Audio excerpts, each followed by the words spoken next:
Hello, everyone, and welcome back to another episode of Illuminating Primary Care. We thought we would follow up, Patrick and I, on last month's podcast where we discussed some of the updates around the ARRS funding for GPs and the fact that it had been de-ring-fenced. This seems to be becoming an increasingly polarizing topic, the actual de-ring-fencing itself. So we thought, look, let's dive into that a little bit more and share some of our experiences, what we're hearing from PCNs and GPs alike. So Patrick, thanks again for joining me. I'm a guest and host this week, and you vice versa. What are we seeing, in the market in terms of PCNs using their ARRS funding, and I guess why are we seeing what we're seeing, do you think?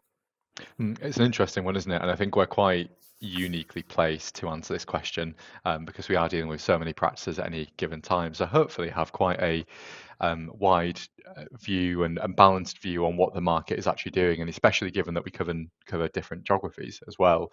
I think we're seeing a few things. So Matt and I were at a conference in London a couple of weeks ago and speaking to a lot of thought leaders in the space, primary care clinical directors, federation directors, people who are looking after hundreds of thousands of patients. And I think there were a few recurring themes. I think the first one was that a surprising amount of PCNs still haven't decided to do anything with their money. They're almost not sure where to start, or they've tried to recruit a few months ago and now don't know what to do. And therefore, they've still got these big pots of money that obviously were previously ring fenced towards GP and now aren't, that they're just not sure what to do on. Whether that's just they don't know where to get the GPs from, they don't know what to do with the GPs when they do get them. So almost a bit of analysis paralysis, it would seem, on that front. So that's one thing that's happening. But also, we're seeing a huge amount of PCNs who have, now that the money has been de-ring fenced, decided to spend that money on allied healthcare professionals instead. And Yeah.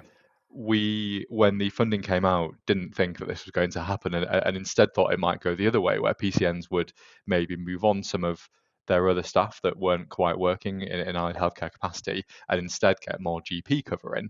But we're very much seeing that going the other way. And I think due to how difficult and restrictive the ARRS funding is in terms of who they can actually get in, rather than going through the headache of trying to recruit a GP who is ARRS eligible, is within 2 years post CCT, hasn't had a salaried GP position before. The practices are just getting in more AMPs, more paramedics, more practice nurses, all of the other people who are under the ARRS funding who they know how to use because it's the easy thing to do. It's the comfortable thing to do. They know how to use them. They know how to recruit them. In some areas, they're more readily available than GPs would be.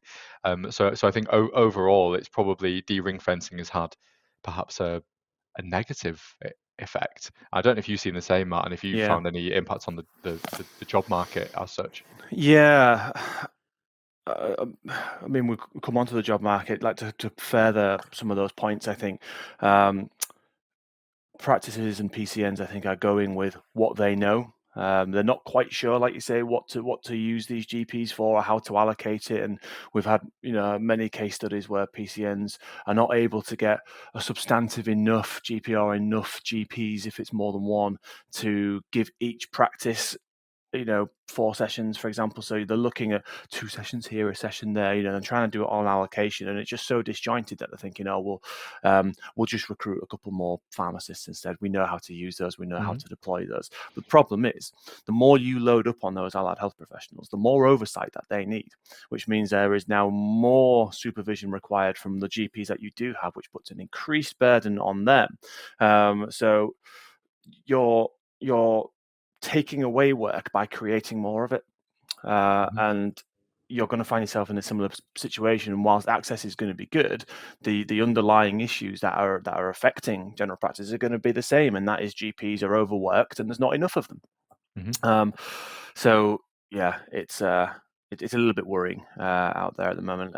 Obviously, what this means for the job market, we would have all loved for that, however many hundreds of millions extra it was going into the ARRS budget for GPs. We would have loved that to go to the global sum. Much more simple. Practices then can be the masters of their own destiny and decide where to utilise and deploy that funding. But that hasn't happened. So you've got, I don't know how many newly qualifying GPs that there are coming out this year, several thousand, 4,000 maybe, something like that. They are counting on this money being used to create GP vacancies. And as far as we can see, that is not happening en masse. It is happening, but not happening in greater enough numbers. We saw the article yesterday, 1,000 registrars potentially going to be unemployed. I don't know how much I personally subscribe to that number, but it's certainly sensationalist and it draws attention in. So the PCNs, I don't want to sound too militant, but I think they almost have a duty of care to the GPs that are qualifying to use this money in the way that it has been entitled. And we were very much, I think, thinking along the same lines as the government. We thought de-ring-fencing, brilliant. Maybe more polarizing and controversial roles like physician associates may go by the wayside, and PCNs would then use that money and allocate it to more GPs. But as you've identified, we're not seeing that in great enough numbers. And yeah, again, whilst trying not to sound too militant, PCNs are at risk of really letting down GPs at this point, unless there is a more collective taking up of recruiting them. So if you've got a depressed job market and there are not enough vacancies for newly qualifying GPs, which we saw last year, so we have enough of a sample size now to know what the outcomes of that. What does that mean for the GP population, and what are we risking if we don't ensure that these GPs are in post? Yeah, it's an interesting one, isn't it? And I think that we've seen personally that depending on whereabouts in the country you are, it's a bit of a postcode lottery, Yeah, realistically. If you're qualifying somewhere like Manchester or Birmingham, there is so much competition for some of these jobs. And we've all seen the articles, we've all seen either 80 GPs applying for a job, we've seen GPs applying to work at Tesco or as bus drivers. And I think while some of that, like you say, is probably quite sensationalist, in some of those areas, there is certainly a reality that GPs, and especially GPs who might require extra cost attached to them, like IMGs and might need a tier 2 visa, are a real disadvantage and having to move, in many cases, themselves, partners, children across the country to find jobs. And that is a real risk. The other thing is that we do have such a large proportion of our new GPs every year who are qualifying as IMGs. So they've come to the UK, they've done some of their medical training here, and then when they finish training, if there's no jobs, how do we then keep hold of these highly skilled professionals who've that been we've through that UK we've paid training? for, that we've paid to We paid train. for exactly. This is the thing. So we paid hundreds of thousands of pounds for these people to get towards the end of training. There's been time and effort put in from clinical supervisors, educational supervisors along the way, GP partners, people who have genuine expertise in training these people up. They finish training, they're ready to see patients and make a difference to the NHS, but then there's no jobs. The immediate thing to do if there's no jobs is why would I stay in the UK if there's no jobs, if the country doesn't appreciate me, if there's not funding enough available for me to want to stay here? You then look at going abroad, and we've certainly seen over the past couple of years when the job market has been in a bit of a rocky state, such an exodus of GPs all over the world to the Middle East, Australia, Canada, Jersey, places with better tax, where they're better appreciated, where they're better paid for their time as well. And it's how we then compete against that, really, because if there are no jobs, we're just going to keep on losing people to places like that that are paying more with lower tax rates, especially if those people have at some point moved to the UK and therefore don't have any real ties here anyway. There's nothing to stop us losing that top talent year in, year out. And there's, I assume, hundreds of GPs who are doing this every year from what we're hearing. Yeah, this is it, and we're just doing Australia and Canada's jobs for them. In that we're training these GPs up for them and then packing them off because we're not able uh, to offer them the jobs that they need.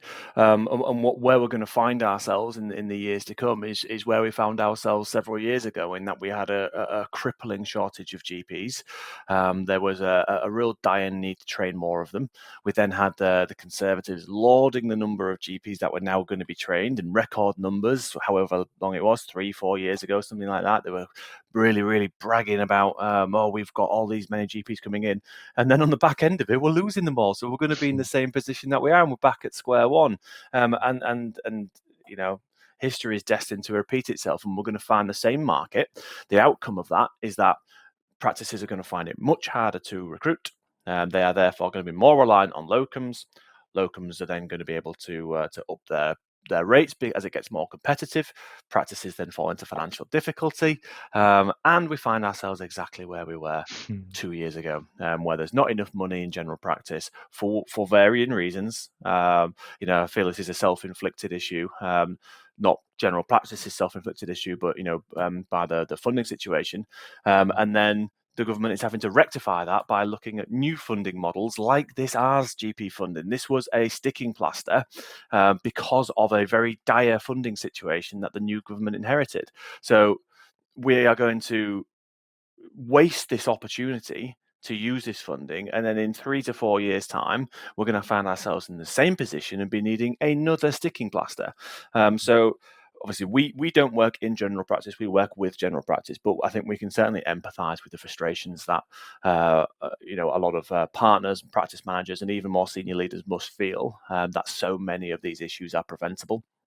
And it's easy for us to sit on the sidelines and harp on about this, but as you say, we work nationally, and we probably have a greater exposure to the situation on the ground and the real regional differences than anyone else. We obviously have worked with 1,500 plus practices, so we have a huge sample size, and this is what we are being told. This is what we are hearing. So that kind of brings us to, look, what can be done? Can you retrospectively ring fence the funding? Probably not. But does there need to be some sort of conditions that a percentage of it, a minimum percentage of it, needs to be used on GPs, almost like a semi ring fence or a soft ring fence? I think something along those lines has to be done, to the point where I've written to my MP. I know one or two of us. Others at Menlo Park have as well, suggesting that this be a discussion point, because we're probably the ones that are discovering this before anyone else. I feel like we will probably see it in the news in 3 to 4 months' time, that the uptake has been much, much lower than was expected. Obviously, we're seeing it now, and we're trying to, I don't want to use a cliche, but, almost like blow the whistle on it. And yeah, there's more promising articles out there. I think there was one a week ago that said something like 40% of PCNs were considering replacing non-GP ARRS roles with GPs. But this is a study of, I can't remember how many it was, maybe something like 300 PCNs. And if you think an average size PCN is maybe 4 practices, that's representative of perhaps 1,200 practices. There's 6,000 practices. This is a very small percentage of a very small percentage. It is less than half of less than a quarter. It's not necessarily representative of what's happening en masse. So, I think some sort of soft ring fence needs to be brought in, or just retrospectively looking at the actual funding and how it's deployed and allocated. Is it going to be too late for this year? Maybe. But we cannot repeat these same mistakes in 26, 27. We just won't have any GPs left if that's the case. What do you think? Yeah, completely agree. And I think that something needs to be done. And I think this year is almost a bit of a dipping the toe in the water year as to the de-ring fencing. And I think once the effect of that has been seen, that in fact the de-ring fencing, like you said earlier, wasn't being used as intended, because I don't think that the government's intention would have been to de-ring fence the money and therefore practices not recruit as many GPs. I think it was very much intended the other way, to allow them to be more flexible and hire more GPs, if anything, as opposed to more allied healthcare staff. So I think that certainly changing that back in the long run would be a positive thing.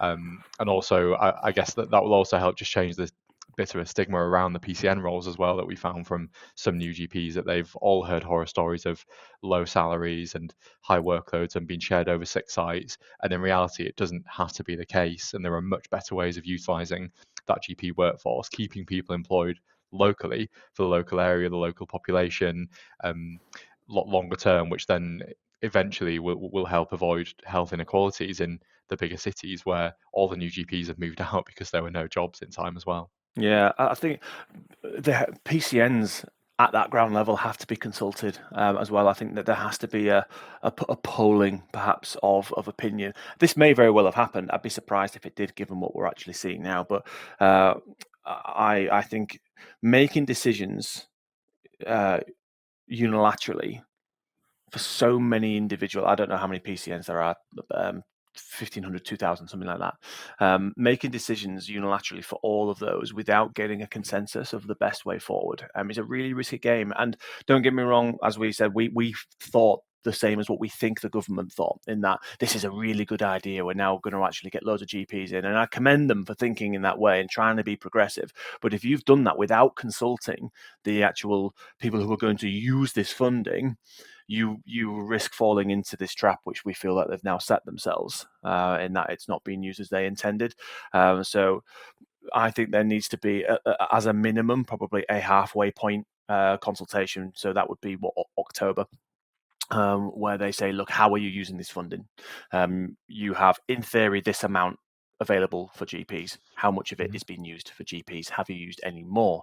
And I think they're going to be surprised, if not horrified, potentially, by what they actually find when they do that. And then there needs to be a further consultation on what happens from April next year. I hope it's not too late to rescue the situation this year. The job market is not as